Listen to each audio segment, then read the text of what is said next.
राम राम। संयोग जिसे अंग्रेजी में कोइंसिडेंस कहा जाता है का जीवन में बहुत महत्व है। लोग इसको इस प्रकार से अहमियत देते हैं कि इसे भाग्य, नसीब, मुकद्दर, तकदीर वगैरह विभिन्न नामों से पुकारते हैं। संयोग की अहमियत को इस बात भी समझा जा सकता है कि मनुष्य जब कभी असफलता को किसी वजह से प्राप्त करता है तो तत्काल इसे दुर्योग कहते हुए या अपनी बदनसीबी या अपने प्रारब्ध से जोड़ना शुरू कर देता है। संयोग जीवन के विभिन्न स्तरों पर बखूबी अनुभव किया जा सकता है। संयोग की अहमियत सामान्य ढंग से भी समझ में आती है।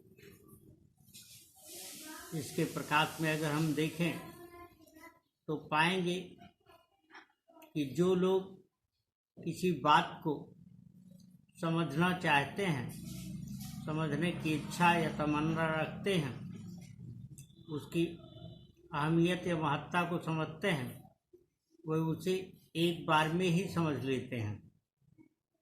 दूसरे बहुत सारे लोग इस प्रकार के भी होते हैं कि जो एक बार में समझ ना आए तो जहाँ से वह बात उत्पत्ति हुई है, जहाँ से उसका सृजन हुआ है, जहाँ से शुरुआत हुई है, वहाँ उस बात को उचित अवसर पर उठा करके वह उसे समझने की चेष्टा करते हैं।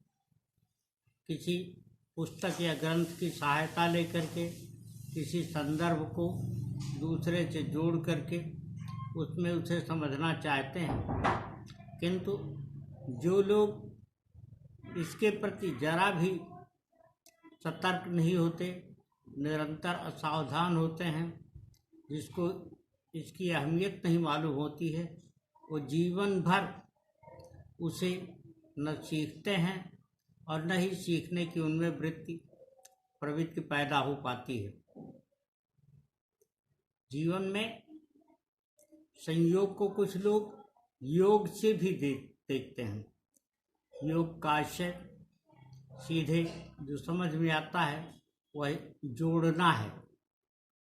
किसी भी चित्त वृत्ति को, किसी भी घटना परिघटना को, उसके परिणाम को मनुष्य जब अपने जीवन से जोड़ने का यत्न करता है, उसे समझने की चेष्टा करता है, तो उसमें उसकी प्रवृत्तियां झलकती हैं और उसके जीवन में सकारात्मकता तो बढ़ती है, उससे संबंधित लोगों को भी ऊर्जा प्राप्त होती है और वह सकारात्मक दिशा में सचेष्ट होते हैं।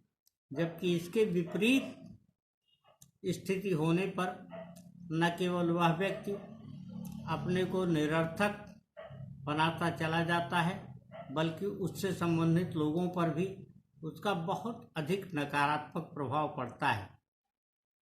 श्रीमद् भगवद गीता में योगः कर्मसु कौशलम जैसी अवधारणा इसी आधार को विकसित करती है।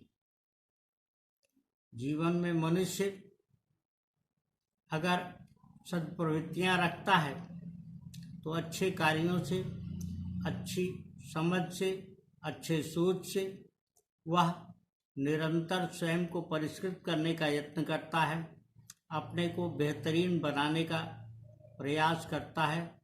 इसकी कोशिश में वह वो सारे कार्य, सभी प्रकार के उद्यम करता है और करना चाहता है, जिससे निरंतर उसमें प्रखरता आती है, उसका तेज और उसके चेहरे की कांति बढ़ती है, जबकि इसके विपरीत लोग वास्तव में न केवल इससे, इन सारी अवस्थाओं से, इन सारी स्थितियों से अपने को अलग रखते हैं, बल्कि स्वयं की भी समस्या बढ़ाते हैं और उनसे संबंधित लोगों की भी समस्याएं निरंतर बढ़ती जाती हैं, क्योंकि समाज का या कहें कि सृष्टि का एक सामान्य नियम है कि मनुष्य जिस परिवेश में जीता है उसे ही वह महत्व देता है।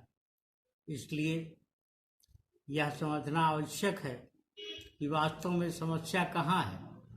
हम अपने दुर्गुणों को, अपने अवगुणों को और उसके कचरे को अगर समझ सकें और उसे कहीं और न फेंक करके, वातावरण को दूषित न करके परमात्मा के ऊपर छोड़ दें, तो परमात्मा स्वयं या अपनी कृतियों के माध्यम से, अपने नियंत्रकों, नियामकों के माध्यम से वह हमेशा हमारे लिए सहयोगी होता है और इसकी वजह से हम पर कभी ऐसी स्थितियां नहीं आएंगी, हम उससे निरंतर बचते जाएंगे, जिसकी वजह से लोगों को किसी पर कीचड़ उछालने का अवसर मिलता है। इसलिए दुर्गुणों का, अवगुणों का त्याग करना बहुत आवश्यक है। त्याग करें तो इस प्रकार से कि किसी को पता भी न चले और हम उससे मुक्त हो जाएं। यही जीवन का परम ध्येय है। राम राम।